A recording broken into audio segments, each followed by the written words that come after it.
Alright guys, TacticalRab back again today. I hope you're all doing well and enjoying your day so far. Back again with Valorant news and lots of talk the last 24 hours about this Jett Nerf which happened in patch 3.08. Should it be reversed? Was it actually kind of intentional at the end of the day? And does it actually make the right changes if they are to nerf Jett in future updates? Very much intrigued to your thoughts in the comment section below. Like if you guys enjoyed the video, subscribe if you are new as always. I would greatly appreciate it. Really does help out the channel. Lots of new subs over the last couple of days. Love to see it. Firstly, this is what changed. Effectively, if you use the tailwind, if you use the dash, then it takes longer to pull your weapon up than it used to. You used to pull it out in just over a second or so, at least here for the Phantom, but now you have to like fully cock the weapon and get ready to go. So it definitely makes a pretty significant difference. Now, of course, the nerf here is effectively a nerf to the offensive utility of Jett, or at least of the tailwind, the dash, but it doesn't necessarily change too much the defensive use, which is quite often used with the AWP, for example. You get into a spot with the operator, you're standing in the middle of nowhere, you know that you can take a free shot and dash away. Now, of course, this quote-unquote bug, which they do go on to say, as you'll see right here from the Riot side, like, yeah, Jett's weapon equipped from a dash is currently longer than intended. An updraft we looked at yesterday is that, well, it used to be 150 credits, now it's 200. So obviously that's a bit of a change. I kind of theorized that, like, how is that just unintentional? Like, it seems very coincidental that after a lot of pros have been talking about potentially nerfing Jett or, like, changing some of these things for a few months now, that these things just happen to happen accidentally in this patch update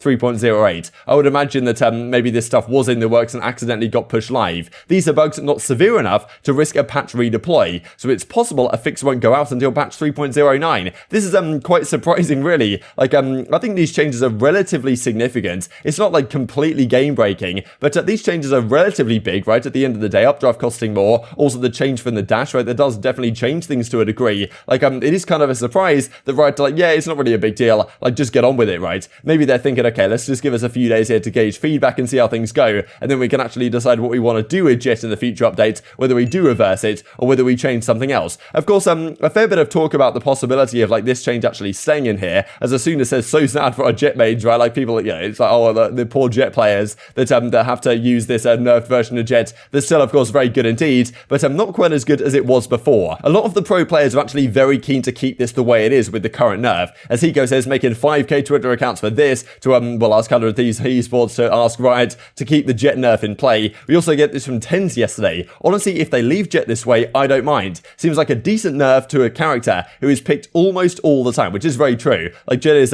almost 100% pick rate on a lot of these different maps. Definitely makes sense that is the case. Maybe they do need a nerf to some degree on it. That's what a lot of pros have been talking about for quite a while. But as Tsuki says in the reply right here, like, I think there's a fair discussion on, like, whether this is actually the most appropriate change. Let's just discard the updraft one for now. Not really too much of a big deal. The tailwind, the dash is definitely a big issue. Like, there's two ways to use it. You can either use it in this kind of defensive manner where you, like, just stand in the middle of nowhere with an AWP or whatever and you just take a shot and can get out of there very easily. This doesn't really affect that too much. Like, you know you're going to be in a position to dash behind cover. Like, pulling out your weapon again doesn't really change too much, especially when you're just going for a shot with the operator and then trying to get out of there. It's kind of the aggressive play that it nerfs to some degree. If you're using Jett to kind of make space for your team, let's say you're throwing a smoke down, you're going to dash into that smoke, that kind of affects it to a degree if there is someone in that smoke. If there's not, then it's maybe actually not too much of a big deal. But you can't quite make the aggressive plays you used to be able to make with Jett, which maybe isn't the right way to nerf Jett. Like, I think it's quite nice that you can have the aggressive playstyle really with Jett, and I think, like, the dashing away with the AWP is kind of cheesy to a degree, to be honest. I'm not really sure how you change that, though. If you want to change the dash in that sense, maybe you have to make it there's some sort of, like, delay, so once you press the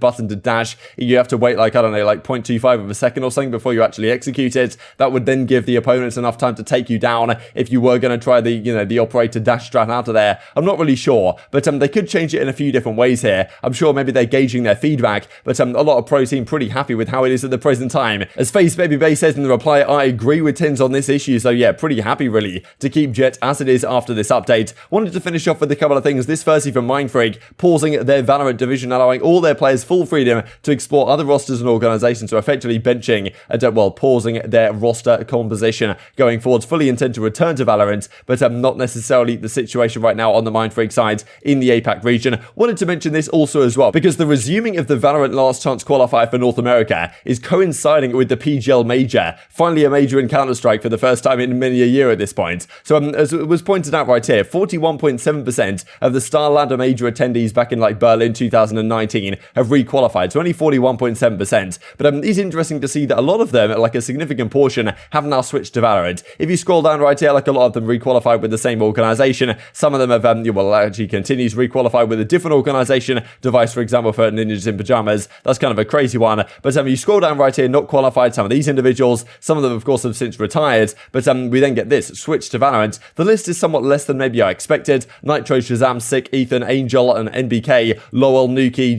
Dephh, of course, Dick, Stacey, Abel J, Exand, and Yugi. But yeah, still very interesting to see really how this has gone over time and what some of these players are doing on the Valorant side, and maybe more to follow if things don't go particularly well for some of these pro players at the CSGO Major. Hopefully it's a good one, but of course there'll be plenty of FPS action to watch really with the NALCQ, and also this going on pretty much at a very similar time towards the end of October. The Major, I'm pretty sure, starts on the 28th, whereas the NALCQ resumes on the 27th, finishing on the 31st with the grand finals there to determine the final team that is going to be going to Champions in December. But very much intrigued to your thoughts on all this stuff in the comment section below. Hope you guys enjoyed the video. If you did enjoy it, I'd greatly appreciate a like on the video. Really helps out things you're working on. You enjoy this content, other people like you may enjoy this content as well, and I've grown the competitive Valorant community. Thank you for watching as always, take care, and I will see you next time.